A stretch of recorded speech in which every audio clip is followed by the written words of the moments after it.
अस्सलाम वालेकुम स्टूडेंट्स। आज हम लोग सेकेंड ईयर बायोलॉजी का चैप्टर 27 शुरू करने लगे हैं और इस चैप्टर का नेम है मैन एंड हिज इन्वायरमेंट। बहुत आसान सा चैप्टर है ये और इस चैप्टर में से एक एमसीक्यूज आएगा और दो शॉर्ट क्वेश्चन आएंगे और एक लॉन्ग क्वेश्चन आएगा। ये इस चैप्टर में से टोटल पेपर की स्कीम हो गई और जो इस चैप्टर की लॉन्ग क्वेश्चन की पेयरिंग है वो होगी 17 चैप्टर के साथ। तो 17 + 27 ये पेयरिंग हो गई, यानी 17 चैप्टर कौन सा है? वो है कोऑर्डिनेशन का चैप्टर। मुश्किल चैप्टर है थोड़ा वो, लेकिन ये बहुत आसान चैप्टर है। अब इंसान और उसका माहौल, इसके लिए हम देखते हैं कि इंसान अर्ली लाइफ में कैसा था। तो आज से करोड़ों साल पहले जो अर्ली ह्यूमन था वाज प्रीडेटर, वो प्रीडेटर था या वो हर्बीवोर था। यानी उस वक्त इंसान जो है वो खेती बाड़ी उसने नहीं सीखी थी, तो वो जंगलों के अंदर रहा करता था। अब वहाँ वो जड़ी बूटियाँ खाता था, फल खाता था, यानी हर्बीवोर था। या प्रीडेटर था, यानी कि जानवरों की हड्डियों का इस्तेमाल करके ना उससे हथियार बनाता था, उससे किसी दूसरे जानवर को मारता था और उसका गोश्त पका के खा लेता था। ऐसा था इंसान, प्रीडेटर था। फिर आज से 10,000 साल पहले इंसान ने स्टार्टेड एग्रीकल्चर, ज़राअत सीख ली। इंसान ने खेती बाड़ी कैसे करनी है उसको ये पता चल गया कि मैं बीज उगा सकता हूँ। फिर इंसान ने खुद ज़मीन के ऊपर बीजों को उगाना शुरू कर दिया और अपनी मर्ज़ी के फल और सब्जियाँ पैदा करना शुरू कर दी। इंसान की तरक्की हुई, तो इसके साथ साथ आबादी भी बढ़ती चली गई इंसान की। फिर इसकी वजह से नुकसान ये हुआ कि conversion of natural land into agricultural land, जो कुदरती ज़मीन थी उसको इंसान ने बिगाड़ना शुरू कर दिया और उसको अपनी मर्जी के हिसाब से एग्रीकल्चरल बनाना शुरू कर दिया। और आज से 200 ईयर्स अगो स्टार्टेड इंडस्ट्रियलाइजेशन शुरू हो गई। आज से 200 साल पहले बहुत ज़्यादा इंडस्ट्रीज लगना शुरू हो गई। अब इस सारी वजह से क्या हुआ? माहौल के अंदर पोल्यूशन पैदा होना शुरू हो गई। तो बेसिकली इस चैप्टर में हमने यही पढ़ना है कि माहौल को किस किस तरीके से नुकसान पहुंचा है, माहौल है क्या, इसमें कौन कौन सी चीज़ें हैं और हम माहौल को बचा कैसे सकते हैं। अब इन्वायरमेंट क्या है? Environment is treasure. इन्वायरमेंट एक ट्रेजर है, यानी एक कह ले ख़जाना है। किसका ख़जाना है? Of all type of resources essential to maintain life. जितने भी रिसोर्सेज जो लाइफ के लिए ज़रूरी हैं उन सब का मजमूआ है माहौल हमारा। यानी बेसिकली हमारा माहौल हमें फूड प्रोवाइड करता है, हमें सॉइल प्रोवाइड करता है, हमें क्लॉथ प्रोवाइड करता है, हमें हमारी ज़रूरत की हर चीज़ कहाँ से मिलती है? माहौल से ही मिलती है। तो माहौल के अंदर रिसोर्सेज भी मौजूद है। रिसोर्सेज क्या होते हैं? रिसोर्सेज यानी कि source of supply of needs. कोई भी ऐसी चीज़ जो हमारी ज़रूरत की चीज़ है ना, जिस चीज़ की हमें ज़रूरत है वो रिसोर्स है। जैसे हवा, मिट्टी, पानी, खुराक, रहने की जगह, घर, कपड़े, ये सारी चीज़ें रिसोर्सेज हैं। एनर्जी भी एक रिसोर्स है। रिसोर्स को उर्दू में हम कहते हैं वसाइल। ठीक है, वसाइल। रिसोर्सेज दो तरह के होते हैं। सबसे इंपॉर्टेंट शॉर्ट क्वेश्चन यही है कि रिसोर्सेज की दो टाइप्स कौन सी हैं, या रीन्यूएबल और नॉन रीन्यूएबल रिसोर्सेज में क्या फ़र्क है। रिसोर्सेज दो तरह के होते हैं, रीन्यूएबल और नॉन रीन्यूएबल। बहुत इंपॉर्टेंट शॉर्ट क्वेश्चन है। बताना सिर्फ यही है कि रीन्यूएबल और नॉन रीन्यूएबल में फ़र्क क्या है। रीन्यूएबल का मतलब होता है री मीन दोबारा, न्यू मीन नया, एंड एबल मीन बन जाना। तो दोबारा से नया बन जाने वाला, यानी ये रीन्यू हो जाते हैं, ये बन जाते हैं। तो दीज रिसोर्सेज नेवर डिप्लीटेड, ये कभी ख़त्म नहीं होते। They are recycled in nature. ठीक है, इनकी रिसाइकलिंग होती है, ये रीन्यू बन जाते हैं। They can be used again and again, इनको बार बार यूज़ किया जा सकता है। अब खुद सोचे ऐसे कौन से रिसोर्सेज हैं जो ख़त्म नहीं होते। उसकी मिसाल है air, water, food, land, sunlight. ये चीज़ें वो हैं जो कभी ख़त्म नहीं होंगी। तो ये क्या हैं? ये रीन्यूएबल हैं, इनका ख़तरा नहीं है ख़त्म होने का। नॉन रीन्यूएबल ये ज़्यादा अहम है क्योंकि ये ख़त्म हो सकते हैं। Non renewable those resources which are exhaustible.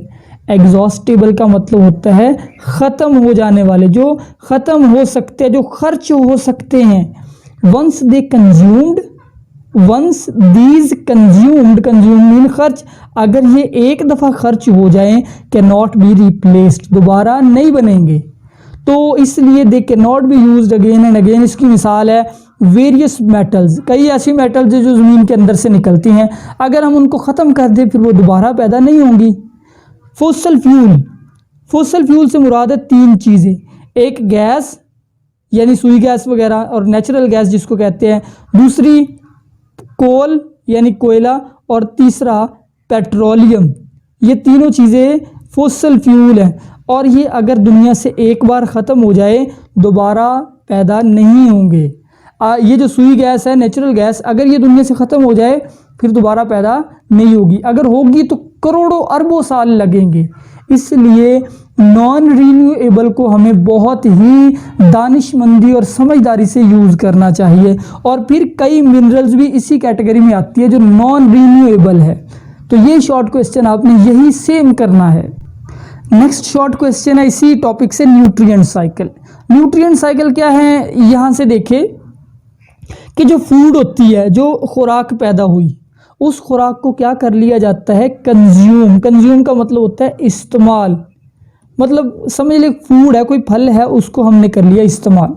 इस्तेमाल करने के बाद वो क्या हो जाता है, डिके, यानी कि कोई जानदार डेड होता है, मर जाता है, डेड होने के बाद वो डिके हो जाता है, यानी गल सड़ जाता है, यानी ये एक साइकिल बन गया। अब वो जो डिकेड चीज़ें हैं, एक एनिमल को ये समझे कि फूड है यानी घास है, उस घास को खा लिया बकरी ने, कंज्यूम हो गई। अब वो बकरी मर गई, मरने के बाद उसकी बॉडी डिके हो गई। डिके होने के बाद क्या हुआ, डिके होने के बाद वो अगेन फूड बन गई, किसके लिए, ग्रास के लिए, यानी वहाँ से जो ग्रास उगेगी उसको वही उसके बॉडी के न्यूट्रिएंट मिल जाएंगे। अब ये जो साइकिल है ना, इसको हम कहते हैं न्यूट्रिएंट साइकिल। यानी नेचर में कोई भी चीज़ फालतू नहीं होती, कोई भी चीज़ यूजलेस नहीं होती, बल्कि वो बार बार यूज़ एंड रीयूज़ होती रहती है। तो मतलब ये बना कि डेड मटेरियल डिके, पहले डेड मटेरियल डिके हुआ यानी गल सड़ गया, and become a food for other, और दूसरों के लिए फूड बन गया। जैसे ये मैंने बताया, कोई जानदार मरा तो वो पौधों के लिए खुराक बन गया, फिर पौधों ने खुद खुराक पैदा की, फूड इज़ कंज्यूम्ड, फिर वो खुराक कंज्यूम हो गई, एंड डिके, दोबारा से वो जानदार जिन्होंने खुराक खाई वो डिके हुए और अगले जानदारों के लिए फूड बन गए। ये जो साइकिल है, this is nutrient cycle. Nutrient cycle disturb कैसे हो सकता है, ये आपने शॉर्ट क्वेश्चन करना है तीन तरीके से। टू मच कंज्यूम्ड फूड, अगर फूड ज़्यादा कंज्यूम हो जाए। नॉट इनफ फूड प्रोड्यूस, अगर फूड पैदा ही कम हो, ठीक है, ज़मीन पे फूड बहुत कम पैदा हो रही है, फिर भी जारी बात है साइकिल डिस्टर्ब होगा। या decayed matter does not return to ground, जो चीज़ें डिके हुई है वो बाहर चली गई, वो वापस नहीं आई। यानी इन तीनों पॉइंट्स पे फूड अगर कम पैदा हो फिर, कंज्यूम अगर ज़्यादा हो तब, और डिके होने के बाद वो माहौल से बाहर निकल जाए, तीनों चीज़ों से न्यूट्रिएंट साइकिल डिस्टर्ब हो सकता है। इसके बाद हम रीन्यूएबल रिसोर्सेज को डिटेल से पढ़ते हैं। रीन्यूएबल रिसोर्सेज कौन से होते हैं, that can be used again and again and never depleted, ये कभी ख़त्म नहीं होते। पहला रीन्यूएबल रिसोर्स है भाई एयर, हवा। हवा क्या है, it is several kilometre thick blanket of atmosphere surrounding earth. हमारी ये जो ज़मीन है ना, इस ज़मीन के ऊपर ये जो हवा का गिलाफ है चारों तरफ, इस गिलाफ को हम कहते हैं एयर। इस एयर में नाइट्रोजन 78% है, ऑक्सीजन सिर्फ 20% है, कार्बन डाइऑक्साइड 0.03% है, और बाकी की जो गैसेज है जैसे नोबल गैसेज वो बहुत मामूली सी है, जिनको हम कहते हैं ट्रेस। अब इन गैसेज के यूज़ भी देख लें। जो ऑक्सीजन है वो आपको पता है रेस्पिरेशन में यूज़ होती है, रेस्पिरेशन यानी सांस लेने में, और जो CO2 है वो यूज़ होती है फोटोसिंथेसिस में, और जो नाइट्रोजन है N2 वो यूज़ होती है भाई मेटाबॉलिज्म के लिए, उसको भी जानदार कंज्यूम करते हैं, और कई चीज़ों के लिए वो रॉ मटेरियल है। रॉ मटेरियल से मुराद यानी एनिमल के अंदर कई ऐसे कंपाउंड है जो नाइट्रोजन से बनते हैं, जैसे प्रोटीन और एंजाइम्स। ये तो हो गए एयर के यूजेस। यूजेस के बाद इसके जो पोल्यूशन है वो उसका भी थोड़ा सा जिक्र कर ले कि एयर की पोल्यूशन कैसे होती है। मैंने बताया कि इंडस्ट्रियलाइजेशन तकरीबन 200 साल पहले शुरू हुई। तो जब ये जो इंडस्ट्रीज शुरू हुई, सनतें शुरू हुई, इसके साथ साथ ऑटोमोबाइल्स यानी कि जो गाड़ियाँ, इनका धुआं शुरू हुआ, तो इस धुएं की वजह से क्या हुआ, इस धुएं की वजह से हार्मफुल गैसेस रिलीज़ होना शुरू हो गई माहौल में, जैसे कार्बन मोनोऑक्साइड और इसके अलावा नाइट्रोजन के ऑक्साइड, सल्फ़र के ऑक्साइड, ये चीज़ें यानी CO carbon monoxide, NO2 nitrogen oxide, SO2 sulphur dioxide. अब ये गैसेस जब माहौल में जमा हुई तो इनकी वजह से माहौल के अंदर चेंजेस आना शुरू हुए। वो चेंजेस बेसिकली क्या है, वो चेंजेस है ग्लोबल वार्मिंग। ठीक है, माहौल गर्म होना शुरू हो गया, आपको पता है ग्लोबल वार्मिंग का। फिर इसी तरह एसिड रेन जो है ये शुरू हुई, ये माहौल के ऊपर असरात है इस पोल्यूशन के। इसके बाद सेकेंडरी सोर्स है वाटर। पानी का तो आपको पता ही है, वाटर दुनिया में कितने परसेंट है, 70%। यानी हमारी अर्थ का जो ज़्यादातर हिस्सा है 70% हिस्सा है वो पानी ही है। लैंड कम है, खुश्की जो है बाकी की कितनी बची, 30% वो लैंड है। इसके अलावा पानी और कहाँ पाया जाता है, बॉडी ऑफ ऑर्गेनिज्म, जानदारों के अंदर 70 to 90% वाटर ही है। तो वाटर बहुत ज़्यादा ज़रूरी है। ये ज़मीन के ऊपर भी कई शक्लों में पाया जाता है, जैसे हमारी ज़मीन के ऊपर झीलें, दरिया, तालाब वगैरह, वो भी वाटर है। ओशंस के अंदर वाटर मौजूद है। इसके अलावा बर्फ़ानी जो झीलें हैं, आइस कैप्स है, वो भी वाटर ही है। वाटर के अगर हम यूजेस की बात करें तो पहले इसके डोमेस्टिक यूजेस यानी घरों पे जो इस्तेमाल है, खाना पकाने के लिए, पीने के लिए, मवेशियों को पिलाने के लिए, ये यूज़ या इंडस्ट्रीज़ में ये यूज़ है, ये 10% है, यानी काफ़ी कम यूज़ है। ज़्यादातर जो यूज़ है 90% वो है इरिगेशन। इरिगेशन का मतलब होता है ज़राअत, ज़राअत में 90% पानी यूज़ होता है। इसके अलावा इंडस्ट्रीज़ में ये यूज़ होता है raw material for food stuff, कई चीज़ें बनाने में, जैसे खाना पकाने में, और इसके अलावा आइसक्रीम बनाने में, डिटर्जेंट्स बनाने में, इस तरह से कई चीज़ें। और ये भी याद रखें कि जो ज़मीन का टोटल वाटर है ना, वो इस तरह से है कि 97% ओशंस का पानी है। ज़्यादातर हमारी ज़मीन पे पानी समुद्री ही है, क्योंकि समुंदर बहुत बड़े होते हैं।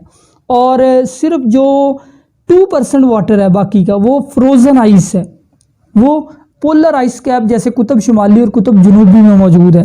और 1% वाटर जो है ये फ्रेश वाटर है। फ्रेश वाटर सिर्फ 1% है। इसमें रिवर भी आ जाते हैं, इसमें लेक्स भी आ जाती है, इसमें ज़मीन के नीचे जो पानी जो हम निकाल के पीते हैं मोटर के ज़रिए वो भी है। ये सारा पानी फ्रेश वाटर है। दरिया, तालाब, झीलें, नहरें, नदी नाले, ये टोटल वाटर का सिर्फ 1% है, और इसी को हम हर ज़रूरत के लिए यूज़ करते हैं। और फिर एक यूज़ जो है वो वाटर का ये भी है कि NaCl भी निकलता है पानी से, सी वाटर। समंदर के पानी को हम इवेपोरेट करते हैं और बाकी नमक रह जाता है, क्योंकि समुद्री पानी में बहुत ज़्यादा नमक होता है, उसको यूज़ करते हैं। पोल्यूशन की अगर बात करें तो वाटर की भी पोल्यूशन हुई है इंडस्ट्रियल और केमिकल वेस्ट की वजह से। सनतों से बेकार मादे निकलते हैं, वो दरियाओं के अंदर डाल दिए जाते हैं, वो समंदर में पहुंचते हैं। इसकी वजह से इनहिबिट नेचुरल प्योरिफिकेशन। पानी के अंदर होते हैं कुछ माइक्रो ऑर्गेनिज्म यानी कि कुछ छोटे जानदार मौजूद होते हैं, वो पानी को प्योरीफाई करते हैं, साफ़ करते रहते हैं, वो मर जाते हैं पोल्यूशन की वजह से। इसके अलावा डैमेज एक्वेटिक लाइफ, जो मछलियां हैं उनको नुकसान पहुंच रहा है। इवन दरियाओं की ज़िंदगी तो काफ़ी हद तक ख़त्म हो चुकी है, मछलियों को बहुत नुकसान पहुंचा है। तीसरा जो रीन्यूएबल रिसोर्स है वो है लैंड। लैंड भी कभी ख़त्म नहीं हो सकती, इसको आप जैसे मर्जी यूज़ करें। हाँ, लेकिन लैंड डैमेज ज़रूर हो रही है।